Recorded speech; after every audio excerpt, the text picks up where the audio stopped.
Audio Jungle.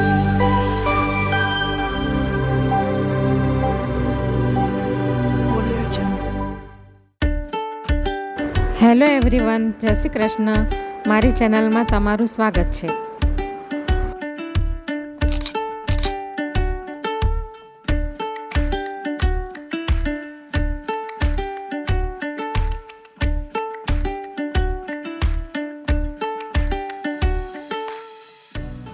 આજે હું રાજમા ચાવલની recipe share કરવાની છું. તો એના માટે મેં આ 250 ગ્રામ જેટલા રાજમા લઈ લીધા છે, જેને મેં ગઈકાલે રાત્રે પલાળીને રાખ્યા હતા. એને 2-3 પાણીથી મેં ધોઈ લીધા છે અને હવે એને હું બાફવા માટે મૂકી દઈશ. આ એક મોટો ગ્લાસ જેટલું પાણી હું અંદર રેડીશ. 1 ચમચી જેટલું તેલ રેડીશ. હવે મેં એને ગેસ પર મૂકી દીધું છે કુકરને.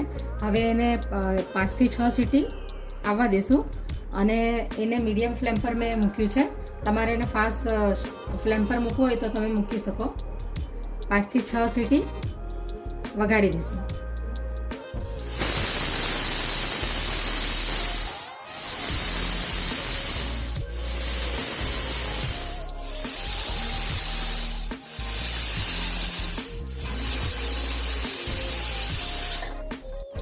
તો હવે 5 થી 6 સીટી વાગી ગઈ છે અને કુકર બી ઠંડુ થઈ ગયું છે.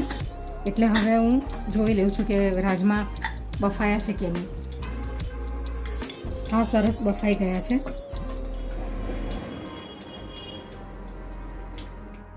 હવે આપણે એને વઘારી લઈશું. હું આ રાજમાના કુકરમાં જ વઘાર કરવાની છું, એટલે કુકરમાં જ બનાવવાની છું, કડાઈમાં નથી બનાવવાની. એને એક બાઉલમાં કાઢી લઉં છું. હવે મેં ગેસ ઉપર કુકર મૂકી દીધું છે. હવે એની અંદર હું આ 2 મોટા ચમચા જેટલું ઓલિવ ઓઇલ નાખીશ. તમે કોઈ પણ તેલમાં બનાવી શકો.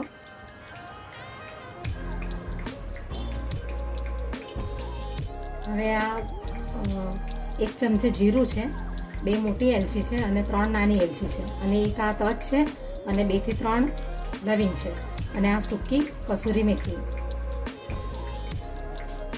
નાખી દઈશ અંદર. તમે બીજા ખડા મસાલા નાખવા માંગતા હોવ તો એ પણ તમે નાખી શકો, મરી, તજપત્તા વગેરે. હવે આ 1/2 ચમચી જેટલી હું અંદર હિંગ એડ કરી દઈશ. હવે મેં આ કાંદાને નાના નાના બારીક સુધારીને રાખ્યા છે. 1 મોટો કાંદો છે અને આ ટમાટરની પ્યુરી છે આ, અને આદુ મરચાંની પેસ્ટ છે. હવે એને બરાબર શેકાવા દેશું. અને મેં રાજમા બાફતી વખતે મેં મીઠું અંદર નથી નાખ્યું. હું હવે એની અંદર મીઠું નાખીશ એટલે કાંદા બરાબર ચડી જાય. આ સ્વાદ અનુસાર મેં મીઠું અંદર એડ કરી દીધું છે. હવે આ આદુ અને મરચાંની પેસ્ટ છે એની અંદર લસણ નથી, એટલા માટે હું આ 1/2 ચમચી જેટલું લસણ અને આદુની પેસ્ટ નાખીશ. હવે આ મરચાં અને આદુની પેસ્ટ પણ અંદર નાખી દઈશું એટલે ચડી જાય એ પણ સાથે સાથે. તો હવે કાંદા બધા ચડી ગયા છે. તો હવે આ ટમાટરની જે પ્યુરી છે એ પણ હું અંદર નાખી દઈશ. આ 2 ટામેટાની પ્યુરી છે જેને મેં મિક્સીમાં ગ્રાઇન્ડ કરી લીધી છે. અને ગેસનું ફ્લેમ મીડિયમ થોડી એટલે ધીમા આંચ પર જ રાખવી પડશે એટલે સારી રીતના મસાલા બધા ચડી જાય અને ઉડે પણ નહીં. હવે આ 1/2 ચમચી હળદર છે, 1/2 ચમચી ઘરનો કિચન કિંગ મસાલો છે અને આ ધાણા જીરું છે 1 ચમચી અને 1 ચમચી કાશ્મીરી લાલ મરચું છે, નાખી દઈશું. હવે જ્યાં સુધી તેલ બધું ઉપર સેપરેટ ન થાય ત્યાં સુધી આપણે એને ધીમા તાપ પર ચડવા દઈશું. તેલ ઉપર આવી જાય પછી આપણે આ રાજમા અંદર એડ કરી દઈશું. થોડે વારે હલાવતા રહીશું, નહીં તો ગ્રેવી ચોંટી જશે. તો હવે મસાલો પણ બરાબર ચડી ગયો છે ને તેલ પણ સેપરેટ થઈ ગયું છે. તો હવે આપણે આ રાજમા બાફેલા એડ કરી દઈશું અંદર.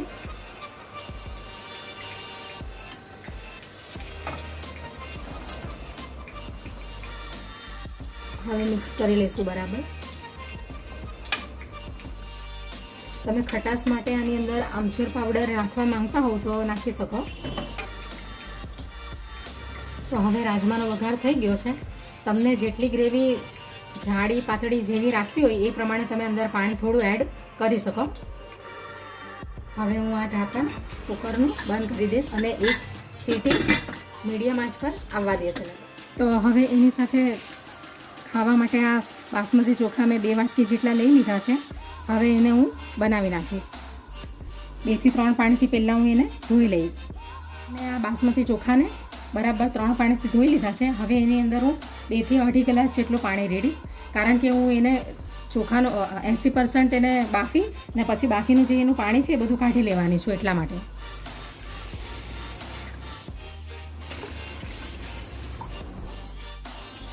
તો 2.5 ગ્લાસ જેટલું પાણી મેં અંદર નાખી દીધું છે.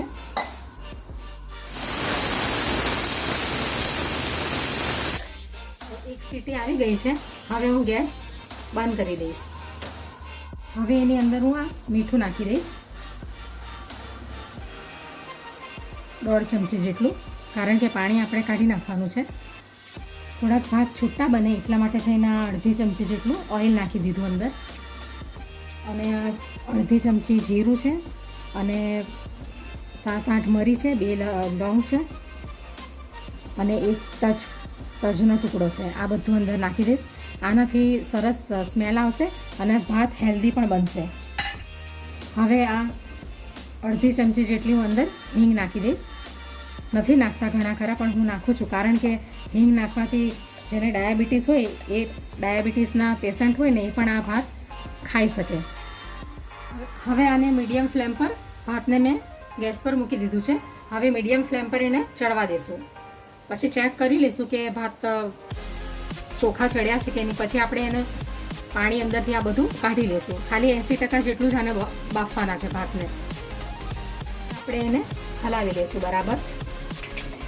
હવે કુકર ઠંડુ થઈ ગયું છે, તો હવે જોઈ લઈએ આપણે.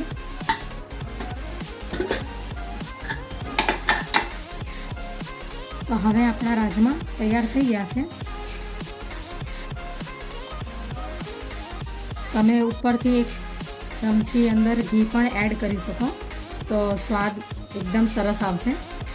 હવે એની અંદર હું ઉપરથી કોથમીર નાખી દઈશ.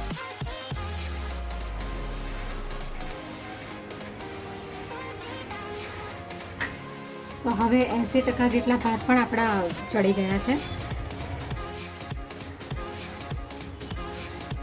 હવે એને 2 મિનિટ સુધી હજી થોડા બફાવા દઈશું, પછી એનું બધું પાણી આપણે કાઢી નાખશું.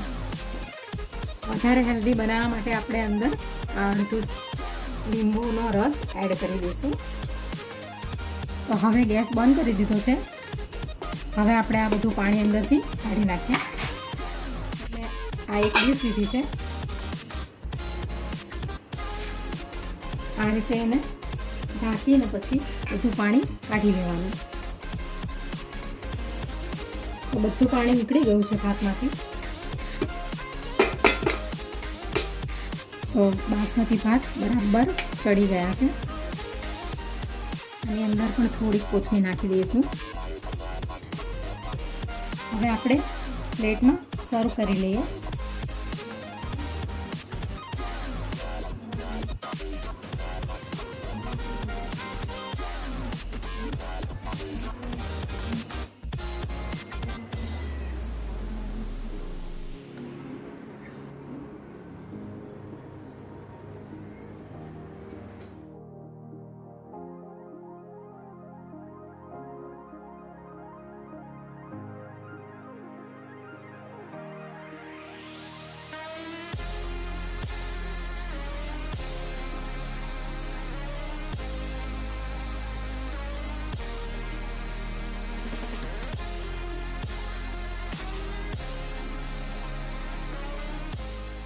Audio Jungle.